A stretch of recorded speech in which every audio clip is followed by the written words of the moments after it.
In this episode, I'll be sharing a conversation I had with Andrew Weeks, a colleague in the music department at the school where I teach. Andy and I chat about a recent cross-departmental project we ran exploring the potential of AI-generated music and its likely impact on the music industry as a whole. It was a warm and thought-provoking conversation, and I'm excited to share it with you. The AI Academia podcast is a weekly show helping educators like you leverage AI in your everyday practice. I'm your host, Andy Fisher, and thanks for joining me. Let's dive straight into the interview. Andrew Weeks, welcome to the AI Academia podcast. Hello, Andy Fisher. So we should begin by spending a little bit of time talking about who you are. And I think it's important to establish that given the project that we've just finished together. And I want the listeners to just get a sense of the journey that you've undertaken, both as an educator and as a musician up to this point. Like, what's it taken for you to be where you are at this stage in your life? Sure, yeah. So, hi, I'm Andy, and I'm a qualified music teacher, working mostly in secondary school age, and I've got about 10 years teaching experience up to A-level, and that involved getting a postgraduate qualification in education, so you get a QTS, qualified teaching status, and since then I've gone on to study for a master's, specifically in orchestration for film, TV and games music, and I actually carried that out while I was working, while I was teaching. I was about to ask, did you do that whilst you were teaching? Yeah, so it was a part-time, it was a long distance course, so you could do the assignments in the evening, upload them, you can dip in and out of lectures, or if you couldn't make a certain lecture, you could catch up on it later. It was a really good thing, particularly with a with a full-time job. It made it work.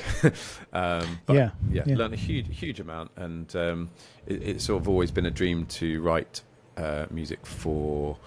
I think film was probably a childhood dream, but to actually learn how to do that and get a qualification in it has actually led to me being able to go part-time. So I do two days teaching and then 3 days working on music creation for a variety of models, like writing for choirs, orchestras, and then specifically commercial music for media, whether that's in TV, adverts or short film. So you are the epitome of the idea that it's not true that if you can, you do, and if you can't, you teach, because you can and you're teaching. Yeah, and I'm not sure I like that expression that much. Because, me neither. It's teaching something I came into because there's so much variety. There's room for personal growth and career growth. Plus, you're able to give to other people. I think a lot of people sort of worry about what's their purpose in life, and actually being able to give skills and give time and energy to other people so that they can level up their skills and develop is a really powerful thing.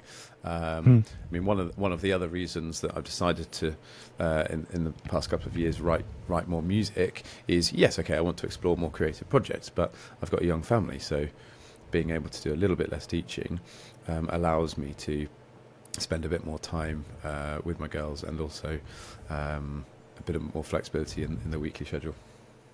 But yeah, absolutely. But it's also an investment in and a degree of faith in your creativity and in the industry, which of course we're going to come on to talk about, because you're giving up a full-time pension and secured income for presumably working within the gig economy, and you're saying sort of 60% of your income, yep, or at least time, is coming from your ability to secure work within a competitive marketplace. Absolutely, and I mean this could come up later in conversation, because actually, if I put film composer as a sole proprietorship job, in the reality that's actually built up with lots of other things. So maybe it's a bit of performance, maybe a little bit of extra teaching that comes my way, or for example, I'm working on a contemporary music project as a workshop leader, and that's with the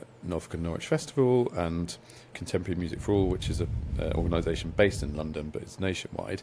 And it's those sorts of projects which, it's not directly composing, but they're little sort of jobs that are more flexible and therefore can build up that package. But you're absolutely right about, about there's no pension with the gig economy, with those sorts of one-off jobs. But the payoff can also be very good in other ways, particularly in the short term. When you have small children. Yeah, definitely. Yeah, and that time goes quickly enough, as I have experienced now, having a 13-year-old. It's those days don't come back. So, I presume also, therefore, in this journey, you have had to make some accommodations for advances in technology within music and music production. I remember us going on a house trip walk by the coast several years ago now, and you telling me, I think that might have been whilst you started doing your studies, and you were saying how you were upskilling with some of the sound deck work that you were doing, and it sounded very complicated and impressive. So do you want to talk a bit about that, how you've had to adapt to changes? Yeah, so I'd say 60 years ago, you would be, or even 40, I think you'd have to go to a music production house, whether that's a label or a professional studio, and they'd have to sign you really as an artist to make music and to be recognised. And that shifted hugely in the noughties, in the change of the millennium, because music gear is much more accessible, it's much more affordable, so artists can literally write music in their bedroom. And there is going to be difference in quality, but then if like lots of art, it's subjective. If you say, well, why, if I'm doing it this way, this could be my creative voice, why does it have to be done with a really expensive studio with perhaps part of my sound is doing it with slightly cheaper gear? And so the industry has become very saturated because you've got more creatives going, oh, well, I can be creative, I can do more. But also there is opportunity for people that want to explore, because they can have a little setup at home, with piano and a computer and work, and get paid for it. I've just recently written an album for TV, and that comes with payment and something called back-end royalties. So when it's broadcast onto either adverts or TV or wherever it's used, where that's music's used, you can get paid for the intellectual property, basically. Yeah, we think about that. You get paid for the music, right? Sure. For the use of the music. Yeah, and you've obviously adapted successfully to whatever the changes up to this point have been, and perhaps have benefited from them. But then in comes AI from left of field, and Fisher with that, because our first kind of conversation about artificial intelligence and music was me having the harebrained idea that, for the benefit of listeners who don't know my background, I am one of a number of teachers in my school who are undertaking a non-examined alternative to GCSEs this year that we're offering to our year 10s.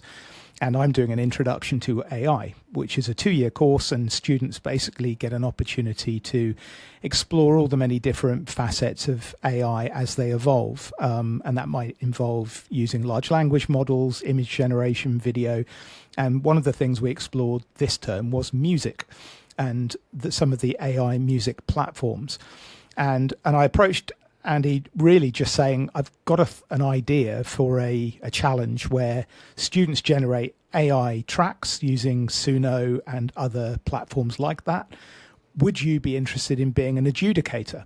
And I'd love you to just articulate your first response to that and the conversation we had as you remember it, because I thought that was a really useful way of me having to calibrate what I was doing, because I was pretty much a bull in the china shop, had lots of exciting ideas, but wasn't really thinking about the implications of those ideas.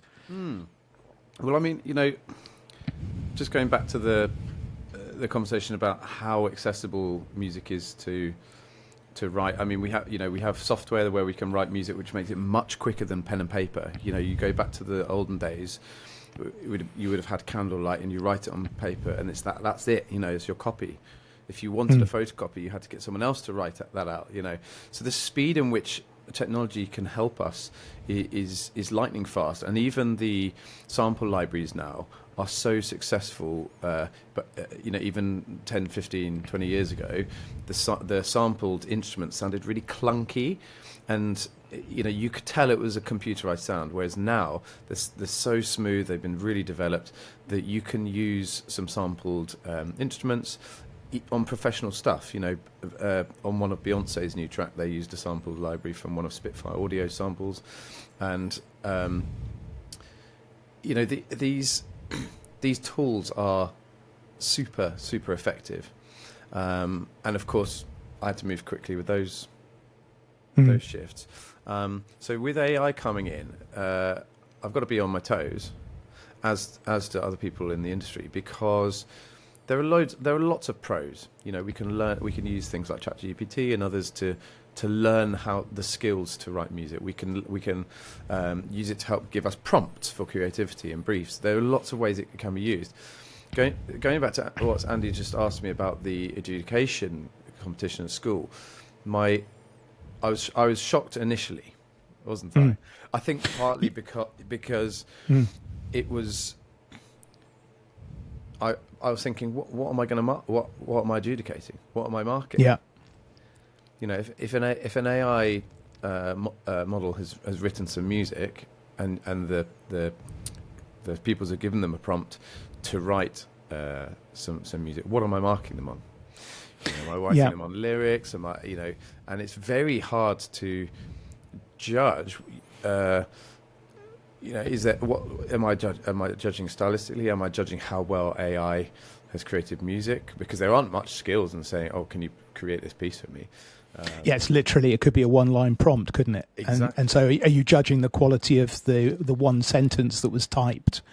Because with Suno it can auto-generate the lyrics as well as the music if you wanted to do that. Yeah, exactly. And one of the other things I raised with you was, having gone freelance in the past 2 years and seeing the struggles that I and others go through to make money from music making, because we have to remember that if we're making music for fun, it's a hobby, and that's great.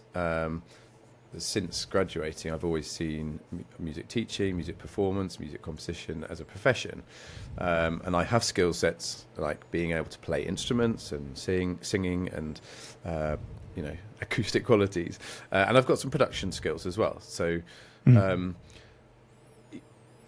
those skills have sort of taken me 20 years to develop.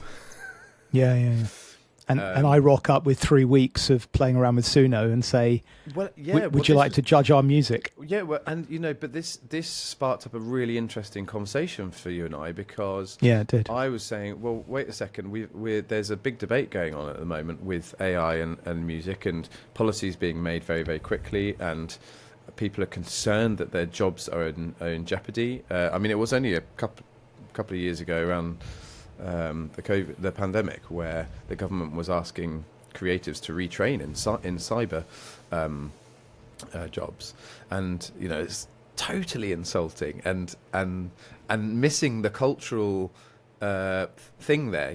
Not. I mean, money is one value of growth or success or whatever, and if you want to look at it that way, you can say, right, okay, well, the UK music industry brings in billions of pounds to the economy every year. So how does retraining in a different direction, how does that benefit the creative person who values their role and is viable? So there are headwinds and huge changes. I think one of the biggest things that I expressed to you, actually during our first conversation, was you were showing me some music that you'd written, and I was thinking, have you published this online? You said, Yeah, which I said, yeah, it's sure. on Spotify, absolutely. Yeah. It's on all major streaming platforms, and I was thinking this is going to be an absolute maze for everyone, because how do you even tell the difference between an AI computerized? You were saying you didn't even need to specify that it was made by AI.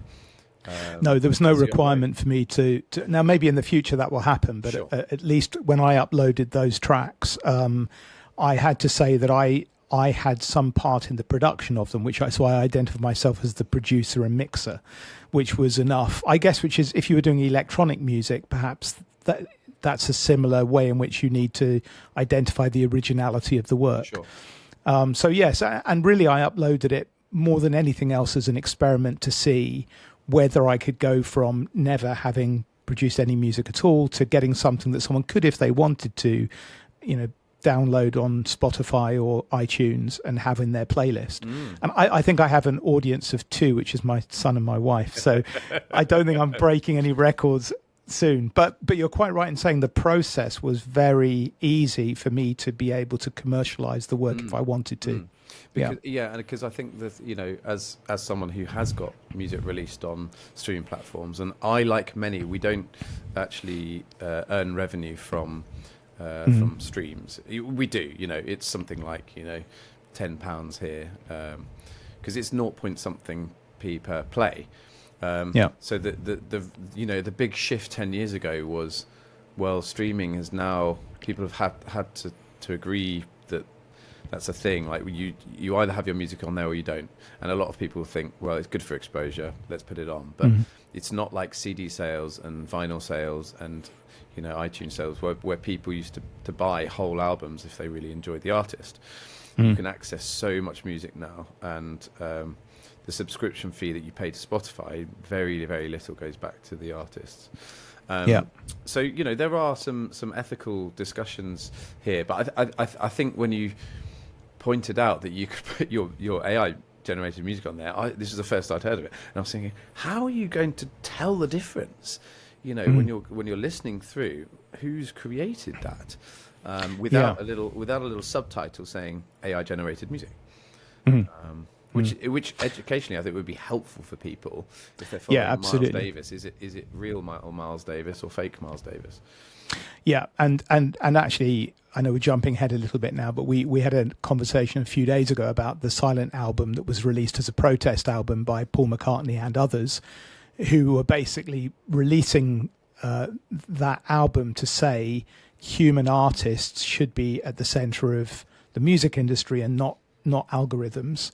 And it'll be interesting to see whether that achieves any traction given the fame of the individuals involved. And you quite rightly sort of said, well, look, how am I going to judge this? And so we arrived for the challenge, we arrived at an interesting idea, which is that we'd get the students to generate a track that they enjoyed, what was their favorite track they'd created. And then I would seed into that collection 3 human tracks of differing styles of artists that would be lesser known perhaps, which I paid for and downloaded and didn't distribute wider than our class.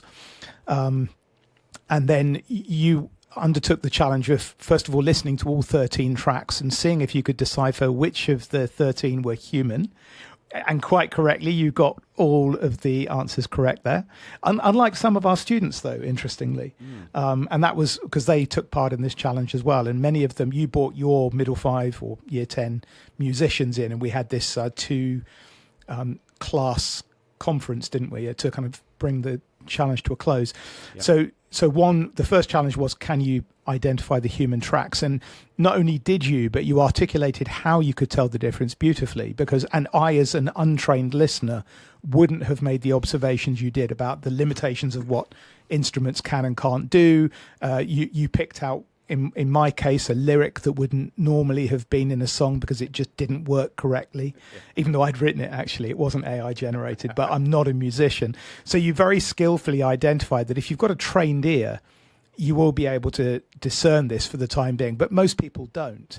And as you said at the time, most people are probably going to have a playlist whilst they're washing up or going on walking the dog. And perhaps we're going to end up with a two-tier audience of those discerning listeners who appreciate human music, and then perhaps others who can't tell the difference. Yeah, it's going to be interesting to see how things evolve. Absolutely. I mean, that challenge was brilliant because the students really got involved in the discussion as a result of it, and I think educationally we got way more out of it doing it this way round, to sort of rather than rank them in terms of which one I liked the best. We never ended up doing that, actually, did we? Yeah. No, and there were some that worked better. There were some AI productions that I felt had a little bit more of an edge than others, and some of them were subjective reasons, some of them were production reasons, those sort of things. But I just think generally it was a really useful and relevant topic for them to engage in. Yeah, and I think it was quite telling that because I had set it up that we would end up with the top three.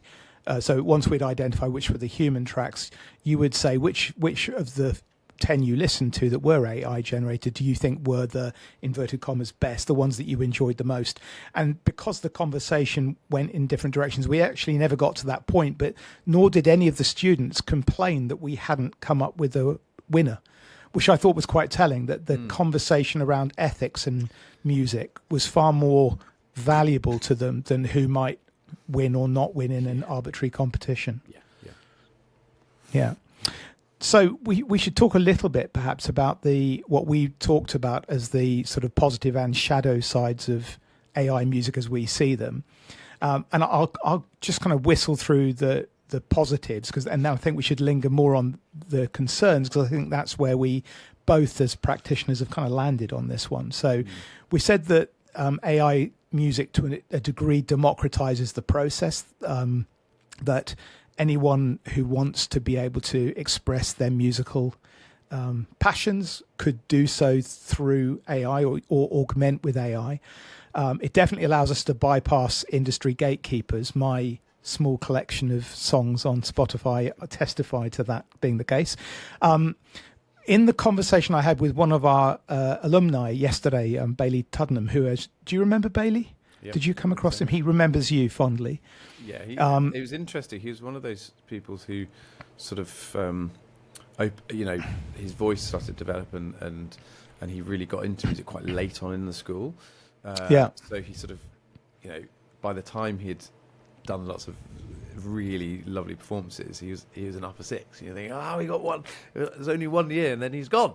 So that was it's one of those moments. And now, of course, he sings really well and is really interested in contemporary music. Have you stayed in touch? Yeah, he's definitely come back a couple of times, and he worked on a songwriting event that we did a couple of years ago. So Bailey was telling me that one of the things he had done recently was to use Suno for him to sing. He wanted to come up with a duet, and he sang the female part into Suno and then had it convert it into a female voice but retaining the melody. And then he could download that and then record both tracks simultaneously to get a sort of I guess what we call it in sculpture, we call it a maquette, a rough outline, a sketch. Sure. A working piece that he could then give to the prospective female talent to say, this is what I'm looking towards. And I thought that was an interesting example of using an AI tool to augment a workflow rather than displace the human creativity. So those were some of the positives, and you've already mentioned the cost involved in using some of these technologies can definitely lower the barrier to entry. But should we now begin by talking a bit about the way in which AI systems seem to have acquired their database of information? Because that was one of the first things when we talked about scraping the internet and intellectual property rights. That was one of the definite things that I think was concerning you, wasn't it? Yeah, definitely. And if you don't mind, if I just go back to your point on democratization of access. Yeah. Yes, okay. Like for example, the CEO of Suno is saying he famously has said in an interview that people don't want to write music anymore. It takes too long. I think that's absolutely wrong. And there are so many creators that will feel offended by that, because it's actually a lifelong journey. It's a lifelong passion. It's a sort of journey of growth, and those explorations of technique, of creating sound, of making music with other people is not boring. It's not dull, and yes, it does take time, but then the hard things do take time. But and hard things are worth doing because they're hard as well. yes, exactly. And as a species, I don't think we will grow if we just sit back and say, oh well, let's just have everything easy. But just in terms of the access point, one of his main points in an interview that he did live was that we're allowing millions of people to access music in a way that they haven't been able to before, and I sort of understand that, but I also sort of don't, because they're not getting access to guitar lessons, they're not getting access to music theory, educational. They're not learning anything from the process. They've got access to pressing a button that gives them something very, very quickly, and so I'm not quite sure I agree with the access bit, because we have enough problems with access at the moment. There are divides in society where if you can afford to have music lessons, you pay for them. If you can't afford to have music lessons, you don't. And there's a big fight in state schools. I think for a long time now, a lot of schools have been getting away with music as a subject, whereas some schools, some state schools, have classroom music in their curriculum, and they have a bit of budget to provide instruments for people to have a go on. It doesn't matter if they carry on with it; it's just so that they can have a go. So that accessibility for me is really, really is key. The fact that that we can give a computerized powerful robot. These AI computers, you probably know way more about them than I do, but they have this huge power and to create amazing things and do incredible equations and lightning fast. That is an incredible thing, and it's great that we have access to these.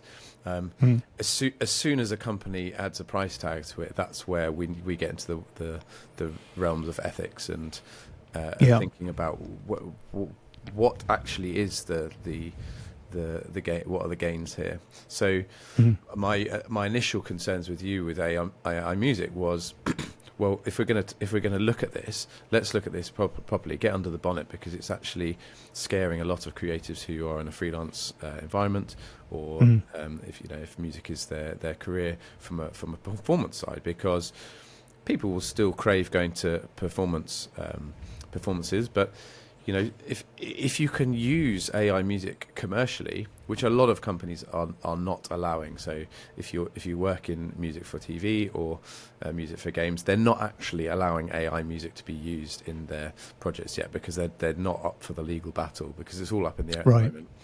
Yeah. Which is good at the moment, but with government policies moving very, very fast, they want to encourage growth in tech, growth in AI tools, because it is going to speed up processes, make things cheaper and affordable, and there are going to be so many amazing benefits.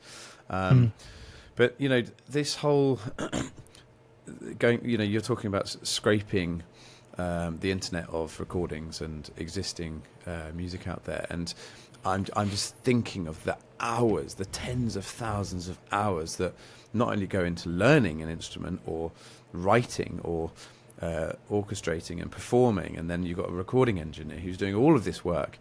This has been tens of thousands of hours of work per person to come up with these bits of music, which AI models have access to, the largest catalogue in human history of music. And companies like Suno will argue, well, actually, you have that as a human. You have access to all of that music anyway, and you can learn from it. So we're not doing anything wrong here. AI can just do it just much quicker than you. They can learn from it much quicker.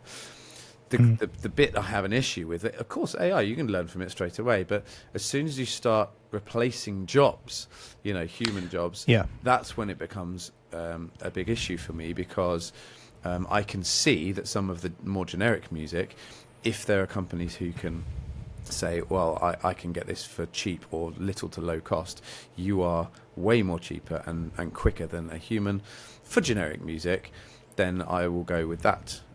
So there, I can see a shift coming quite soon. So please stop me if you want me to no, go absolutely. in a different direction at some point. But library music is something that composers do on the side, because it's a good little money earner.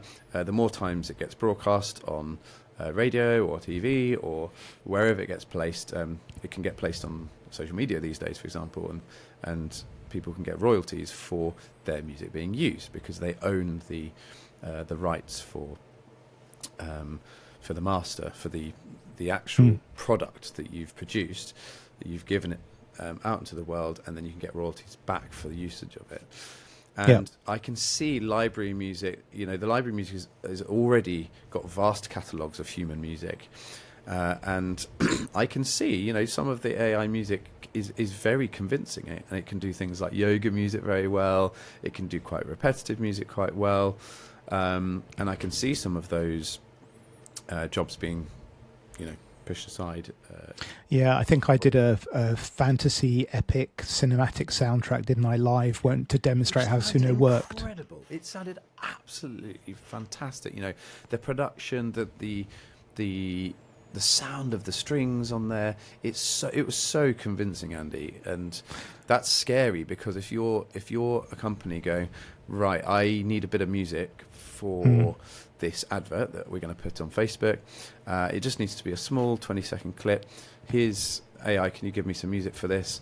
And a lot of companies have to sign up for subscriptions to people like Artlist or Audio Network, or these libraries of music where they have the license, basically, and these could be thousands of pounds per year for a company to say, right, well, I've got a license for this, so therefore the artists that have their music used in an advert for a company, they will then get the royalties. But I can see, particularly for these sort of smaller sections of music, that could go to AI music, which and it's important to say, when you talk about sound libraries and generic music, it's not a comment on the originality or creativity of the artist. This is what the client wants, that elevator music. They want something that's going to be background, that's not particularly drawing attention, that fits into a certain genre. Absolutely. But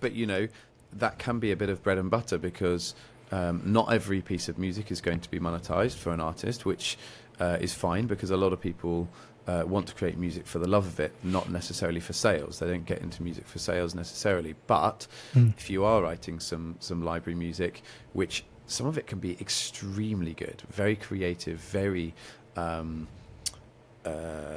the way from starting to writing themes all the way through to the production of so I did a folk album recently, and I brought live players on. So I was playing some accordion, my friend was playing some fiddle, and so they can sound absolutely great as a project. So I'm not dismissing library music as just being wholly generic. There is some huge amount of creative energy that goes into there, and people get paid to write music, and that's an amazing thing.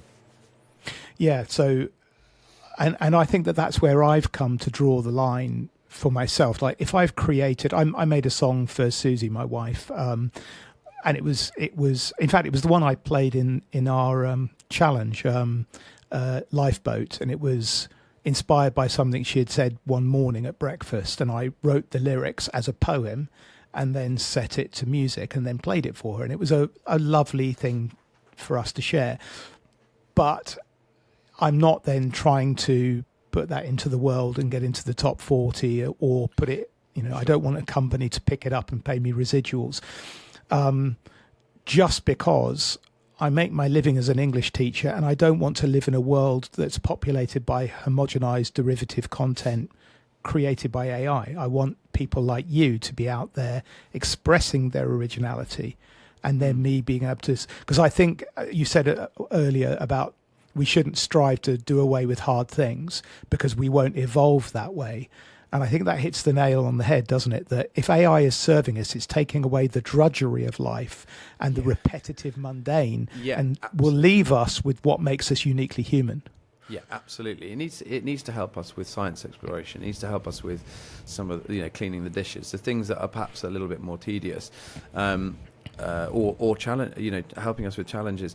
I just wanted to go back to the workflow thing because I think this is where AI can be really, really useful. If you're creating a backing track or you want to practice singing with a duet, as Bailey was doing, you can have this, this tool to create a realistic singer singing a different line so that you can focus on singing your line, so then you can work on your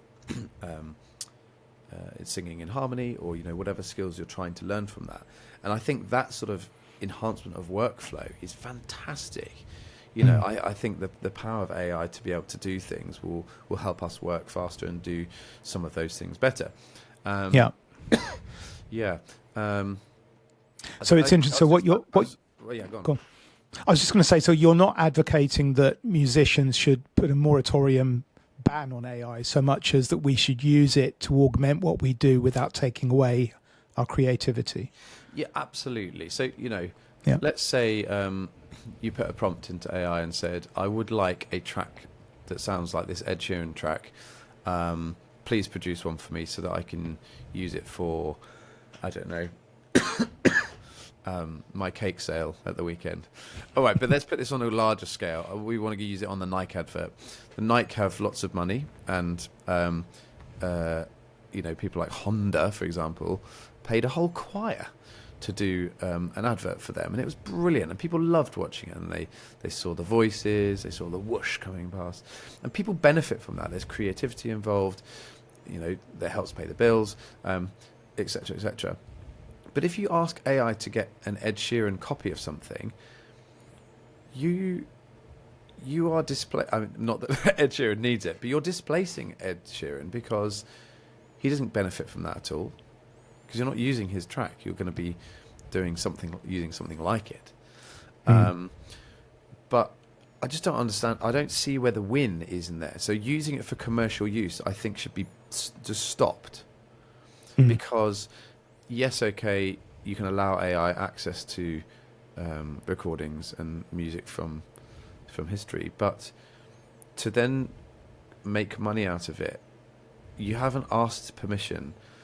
And this is where I think there's a very big grey area here because, we do learn from other artists and we do learn from previous composers before us because we have to develop our skills somewhere, but we still have copyright in place to safeguard those original artists, because if you plagiarize their music and you write a sequence that is just lifted from someone else's work, they can take you to court. But at the moment, there's nothing to stop people, AI, to use people's music and just steal elements, and maybe think people will be able to pick up and say, well, you just lifted that bit from my song. But who's created that? It's a very, very grey area. And I wonder, I think that probably it will be impossible to put the genie back in the bottle at this stage without fairly draconian measures being imposed by government and or providers to say, well, we're just not going to allow it, and we need to have evidence of the process to show it's human generated. But I wonder whether, if we'd got ahead of all of this at the start, someone could have created an algorithm with a known body of work that trained the algorithm, and those artists had consented to the process and received a cut of any profits generated from the output. Exactly. Those sorts of things would be ethically good. I think particularly if you have living artists, there are things around sampling music that is 50 years after the death of a composer. That you can then start using their music to sample it for artistic purposes, and people have, artists have done that, use that creatively to enhance or even pay homage to artists before, because they've highlighted their work in their work. And so, it's just about who are the winners here, Andy. The AI companies that do sell, there's the AI music. Who's gaining from that? They certainly are, with £1 million turnovers. But the individuals, I'm not sure that they do. I'm not convinced that. I mean, your experience of putting your lyrics and then having some music to your lyrics, that's cool. Like, and the speed of it, I think, is just insane, isn't it? Because something, it can spit it out in like 15 seconds. Yeah, which is remarkable. But and where does this go? We have like you say, opened let the genie out. But I think we can still put policy in place, particularly when it comes to the lives of people, and importantly the ownership of creative things that people have put a lot of time and effort into. And I also have some faith in humanity to the degree that somebody said a couple of days ago, we know that computers can beat most human players at chess, but no one's going to sit and watch a match between two computers playing chess, because what makes a chess competition so interesting is we're watching people pitting against one another. Yeah. And I'm sure that there's a machine out there that could 3D print a duplicate of David or the Pieta. No one's going to go travel across the world to see that, I don't think. Yeah. And I think there are some real positives out of this as well. I think I agree with you that people are going to start yearning for music that is created by humans, because there is a bit more flow, there is a more connection there, and I can't see people. I think it will be like when electronic music first sort of started getting more popular, and you could create a whole piece maybe with you rapping or singing on top, and then all of the accompaniment was electronic sounds. I think people started to hear that coming through and seeping its way into the music industry, and people were yearning for like some of that, I don't know, 90s bands. It was just so raw and meaty. So that we've already experienced that in a way. So and another sort of positive angle on this is I've seen some of the music that AI can create, and it is good in sort of small chunks, but it can't yet it cannot do long form things. So for example, some of the projects that I'm working on at the moment are 30 minutes in length, so writing music that goes in and out of that, and the what's the word when you review something, sort of when you send through a demo of like, this is what the cue is going to sound like, and they'll say they'll send revisions, right? So they'll say revisions, how they want it to be tweaked. Yeah, this sounds good here. Could you change that? This could be a little bit more like that. Can we explore this and that? You could go to and fro with an AI model, and it's still not going to do what you want.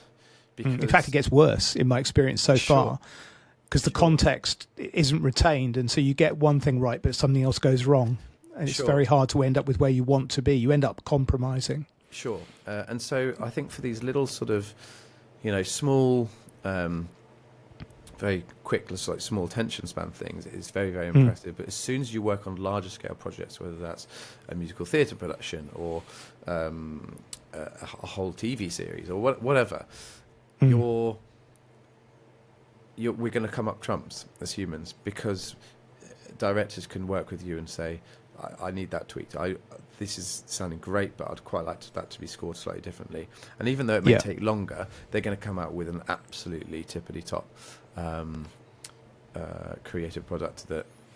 Yeah, I mean, absolutely, that's the case now. Whether AI evolves to be able to accommodate that, who knows? But the thing I wanted to kind of wrap things up with is probably the biggest takeaway I got from our work together on this was that the thing that was missing from all of the AI generations is the cultural context in which the music was born. The weekend before we ran that competition, I'd been in, I think I mentioned to you that I was in London listening to a singer-songwriter in a church in the middle of London. It was an Australian musician, and he played a set, and at the beginning of every song before he played, he gave us a little bit of a narrative, the anecdote of what inspired this story. And then he played it. And even though if you were listening to his album, you wouldn't have had the benefit of those stories, it was very clear that these stories were coming from a human life, and they were encapsulating the experiences and the stories and the emotions that individual had gone through. And then his music had been a way of articulating that feeling. It was culturally bound up. And we don't see that in AI music, and after a while you listen to it and go, oh, it's another one of those pieces where we're going to build to a crescendo and we've got that. The humanness is not easy to fake, and if you could, I think there'd be a net loss for humanity, because music has always been something into which we've couched who we are. Not just what we can create. Yeah, and even before AI was coming out with this, we had been seeing some cultural changes. For example, the streaming platforms, which, by the way, I put my stuff out there because I want to be able to reach people, and I want people to be able to access some of the music I write, and it's a very powerful way to do that. You cannot. It's a very bureaucratic system. So I'm only allowed to have title and name, nothing else. I can't have, let's say I did a classical recording, I can't say who the violin soloist is, I can't say who the conductor is. They're very, very specific about having less information on there. Who are making those decisions? And also, if an artist says that they want to have something different, and I'm not talking about explicit things, I'm talking about general information, or like you want to have a specific artistic statement on the front of an album. You have people in the middle saying, well, we want it to be completely uniform. Well, why is that the case? And we're in a society where people, even companies do this. We crave little tidbits of attention-seeking things, and people's attention spans are so small now. They can't even listen to a piece of music that's longer than 2 minutes because they're sort of, oh yeah, I don't want to invest in that. And it's really concerning for me. Radiohead did a really lovely example where they didn't put an album on streaming services. They said, if you want to listen to this, buy the CD. Or I think even better, they said, well, if you want it for free, you can have it for free. Just pay what you think it's worth, or right. Contribute whatever you like. And the thing I love about that is that they've got all the information inside. They've got the lyrics, they've got a little bit about the song, they've got a little bit of background about the band, maybe about the process, the journey they went through. And we're losing that in society. And even my wife said, oh, can we put some of those CDs away? Can we get rid of them? You never listen to them. I said, well, true, but they are there. They're tangible. And also, if I want to, I can go and open up the sleeve and I can just read a little bit more about what that one's about. I can't do that on Spotify. Or Apple Music. There's no option for me to go and read more about the inside of that album. And so I think culturally there are some questions here as well that need to be raised with policymakers, but also with one-to-one conversations like we're having. What do we value as a society? Do we value short, snappy things that grab people's attention, or do we value the sometimes years of effort that goes into producing something which could be a lifetime passion? There's you remind me of a an old Japanese story about an artist who I'm going to butcher it, and I'm simplifying, but basically a lord commissioned an artist to do a painting of a crane, and the artist agreed to do it, but said it would take a year for this piece of work. So the artist goes away, and a year to the day, they turn up with this box, and he hands into this box the scroll of the heron that's been painted, and the Lord opens it up, and it's beautiful, and he says it's everything I'd hoped it would be. And on the way home, a monsoon hits, and the water gets into the trunk, and it destroys the painting. So they send a message back saying, look, it's gone, we're going to commission you to do it again, please. And a day later, the artist sends the scroll back with a new painting. So the Lord sends soldiers, because he's outraged by this. Why did you make me wait a year? And they're just about to kill the artist, and they burst into his studio, and everywhere on the floor, on the walls, are these paintings, these failed paintings of herons. And the reason he can do it now so quickly is for a year he failed and failed and failed to get to mastery, Exactly. Yeah. And but you wouldn't know that if you hadn't got inside his studio. That's like opening the sleeve to the CD, isn't it? Yeah, absolutely. And it does worry me that and I hope I made my point clear. Yeah, absolutely. Well, we should wrap it up. It's the conversation I hoped we would have, and it feels like it brings all of the strands together that we've been talking about. And what I'm hoping is, alongside the AI community, that there'll be a number of musicians and producers and people in your field who might hook into this conversation and have some useful takeaways, and also broaden their conversation around AI. Because I think, we don't want to polarize it so that we end up with those who embrace AI and those who refuse to engage with it. We need to all be in dialogue to figure out what's best for society. Absolutely. Yeah. Thank you very much. Welcome. Good to see you. Thanks for listening, and I hope you enjoyed that interview with Andrew Weeks. Please do spread the word if you think others would like the show, and do check out the AI Academia YouTube channel, where you'll find practical tutorials that complement the topics covered on this podcast. Have a great week, and I look forward to catching up again soon.